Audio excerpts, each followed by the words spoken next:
Welcome to my YouTube channel Knowledge Seeker, which topic we are going to discuss is operant conditioning और इसको instrumental learning भी बोलते हैं। अगर operand के लफ्ज़ी मतलब की बात करें तो इसका मतलब है टू हैव इन्फ्लुएंस और प्रोड्यूस एन इफेक्ट। ये ऐसा लर्निंग प्रोसेस है इसमें लर्नर के जो एक्शन होते हैं उन एक्शंस का जो अफेक्ट है उसकी बेस पर लर्निंग का प्रोसेस कंटिन्यू करता है।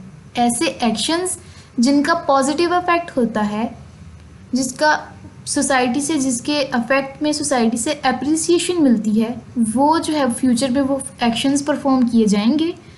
और लर्नर सीखता है कि ऐसे एक्शंस जिनका मुझे नेगेटिव इफेक्ट मिला है, जिसका कोई नेगेटिव इफेक्ट था, ये सोसाइटी से मुझे उस पर कोई नेगेटिव इम्प्रेशन मिला है, तो वो क्या करेगा, वो उनको अवॉइड करेगा उन एक्शंस को फ्यूचर में परफॉर्म करने से। इसके अलावा ऑपरेंट कंडीशनिंग को इंस्ट्रूमेंटल लर्निंग क्यों कहा जाता है? क्योंकि ये इस लर्निंग का ऐसा प्रोसेस है जिसमें हम लोग जो है एक्सपेरिमेंट में डिफरेंट इंस्ट्रूमेंट्स को इस्तेमाल कर रहे होंगे और वो नेक्स्ट स्लाइड्स में हम लोग डिस्कस भी कर रहे होंगे। तो टेबल ऑफ कंटेंट को सबसे पहले देखते हैं। सबसे पहले आज के लेक्चर में हम लोग हिस्ट्री को डिस्कस कर रहे होंगे, बेसिक लॉज को देखेंगे, डेफिनेशन को देखेंगे और फिर एग्जाम्पल्स को डिस्कस करेंगे। हिस्ट्री की बात करें तो थॉर्नडाइक ने 1930 में जो फर्स्ट एक्सपेरिमेंट किए थे, इसने एक्सपेरिमेंट किए थे कैट्स के साथ। यहाँ पर कौन सा जो था वो हमारे पास इंस्ट्रूमेंट यूज़ हुआ था, पजल बॉक्सेस यूज़ हुए थे। इसने क्या किया कि इसने पजल बॉक्स लिया और कैट को उसमें रखा। फर्स्ट एक्सपेरिमेंट में देखा कि कैट ने जो था डिफरेंट एक्शंस परफॉर्म किए और वो पजल बॉक्स से बाहर निकल गई, इस्केप कर गई। हाँ, फिर इसने नोट किया कि जब सेकंड ट्रायल में जो टाइम लगा एस्केपिंग में, कैट को बाहर निकलने में पजल बॉक्स से जो टाइम लगा वो फर्स्ट एक्सपेरिमेंट से कम था। अब जब वही एक्सपेरिमेंट तीसरी बार किया गया तो इसने नोट किया कि तीसरी बार तो उससे भी ज़्यादा कम टाइम लगा जितना दूसरे एक्सपेरिमेंट में लगा था। अब फोर्थ ट्रायल में उससे भी कम टाइम। नोट किया कि जैसे जैसे नंबर ऑफ ट्रायल्स बढ़ रहे हैं वैसे एस्केपिंग के लिए कैट जो है वो कम टाइम ले रही है। ऐसा क्यों था? With experience ineffective responses occurred less frequently. अब उसने देखा कि ऐसे जो एक्सपीरियंसेस कैट ने जो है पजल बॉक्स से निकलने के लिए ऐसे एक्सपीरियंस किए जो इनअफेक्टिव थे। उसने नेक्स्ट टाइम, सेकेंड टाइम जब एक्सपेरिमेंट किया गया तो उसने वो वाले जो एक्शंस थे उनको परफॉर्म नहीं किया, लेकिन उसने देखा कि जो सक्सेसफुल रिस्पॉन्सेस थे जिन एक्शंस के, उसने उनको परफॉर्म किया और वो जो है वो रैपिडली जो है इस बार बाहर आ गई।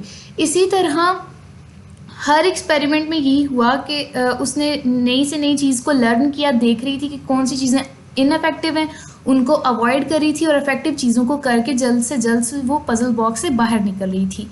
तो इसको थॉर्नडाइक ने लॉ ऑफ अफेक्ट का नाम दिया कि अफेक्टिव चीज़ों को वो फ्यूचर में जो है वो परफॉर्म कर रही है, लेकिन ऐसी चीज़ें जो इनअफेक्टिव हैं उनको फ्यूचर में करने से अवॉइड किया जा रहा है और टाइम कम वेस्ट हो रहा है और वो जल्दी जो है वो पजल बॉक्स से बाहर आ जाती है।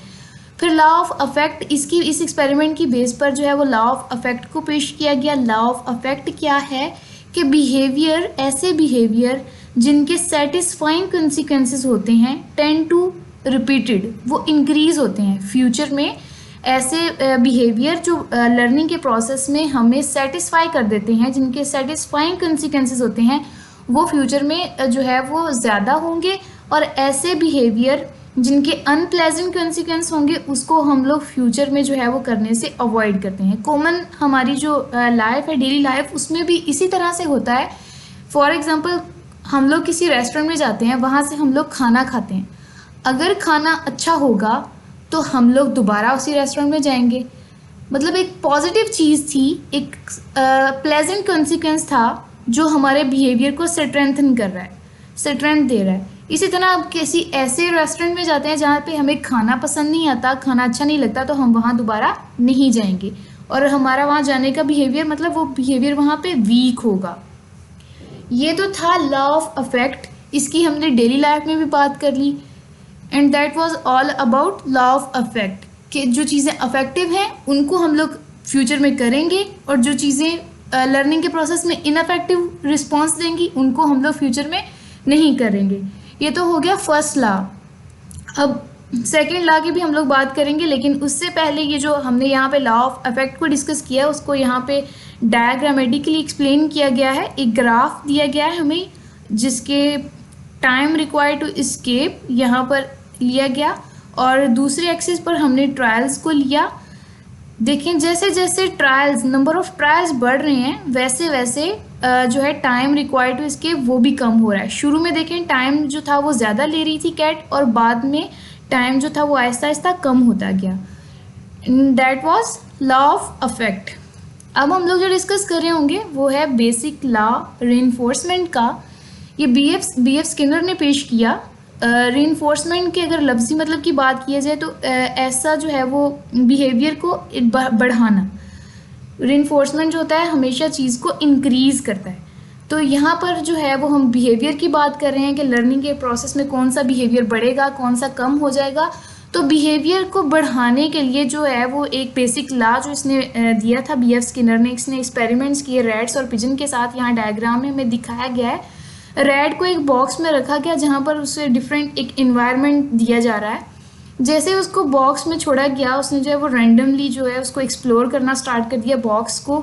तो रैंडमली मूव करते हुए जो है उसने अचानक से लिवर को प्रेस किया। जैसे उसने लिवर को प्रेस किया तो उसको यहाँ से फूड मिली एज अ रिवॉर्ड। अब उसको ये वाला उसका प्रेस करने का बिहेवियर था और उसको उसके रिवॉर्ड में फूड मिली। अब जब उसको पता चल रहा है कि मुझे इसके रिवॉर्ड में फूड मिल रही है, जैसे एक दो ट्रायल्स में उसने ऐसा किया कि लिवर को प्रेस किया, हर बार उसे यहाँ से फूड मिली। अब उसको पता चल रहा है कि मुझे इसके रिवॉर्ड में कुछ मिल रहा है। तो reward encourage the behaviour of rat of pressing the liver. अब वो लिवर को प्रेस करेगा और उसको फूड मिलेगी। हर बार ऐसा ही हुआ। तो ये जो हमारे पास इस एक्सपेरिमेंट की बेस पर हमारे पास जो लॉ आया था वो था बेसिक लॉ रीइंफोर्समेंट। मतलब अगर हम किसी चीज़ में रिवॉर्ड को ऐड कर दें तो हम लोग उस बिहेवियर को इंक्रीज़ कर सकते हैं। कॉमन लाइफ में अगर एग्जांपल की बात करें तो हम लोग देखते हैं कि अगर कोई बच्चा जो है वो अपना होमवर्क जल्दी कंप्लीट कर देता है तो उसके फादर ने अगर उसे जो है वो रिवॉर्ड के तौर पर अगर कैंडी दी है तो वो नेक्स्ट टाइम जो है उसको पता है कि मुझे रिवॉर्ड में कैंडी चॉकलेट कुछ मिल रहा है, तो वो बच्चा नेक्स्ट टाइम जो है वो अपना होमवर्क उससे भी ज़्यादा कम टाइम में और अच्छे तरीके से कंप्लीट करेगा।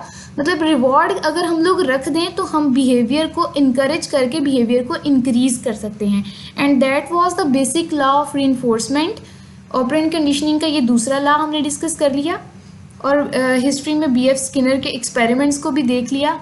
उसके बाद ऑपरेंट कंडीशनिंग हम लोग देखते हैं। अब हमने इसके बेसिक लॉ को डिस्कस कर लिया कि लॉ। अब हम लोग डेफिनेशन को देख लेते हैं। Operant conditioning explain how the structure of environment encourage some behaviour and discourage other behaviour through the consequence of reinforcement and punishment.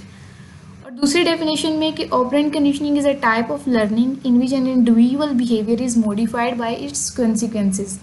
अब ऑपरेंट कंडीशनिंग का सारा जो है वो डिपेंड किस पे करिए, कॉन्सिक्वेंसेस पर। अगर अफेक्टिव है तो वो जो बिहेवियर है वो स्ट्रेंथन होगा। अगर कॉन्सिक्वेंस जो है वो नेगेटिव साइड पे जा रहे हैं तो वो बिहेवियर जो है वो वीक हो जाएगा। And that was all about operant conditioning और इंस्ट्रूमेंटल लर्निंग। तो फर्स्ट पार्ट की वीडियो में हमने इसकी हिस्ट्री और डेफिनेशन वगैरह को डिस्कस कर लिया। इसी सीरीज़ में जो है वो हम लोग नेक्स्ट भी पार्ट 2 भी वीडियो का शेयर कर रहे होंगे। अगर आपको कोई क्वेश्चन है तो वो आप कमेंट सेक्शन में पूछ सकते हैं। Thank you very much.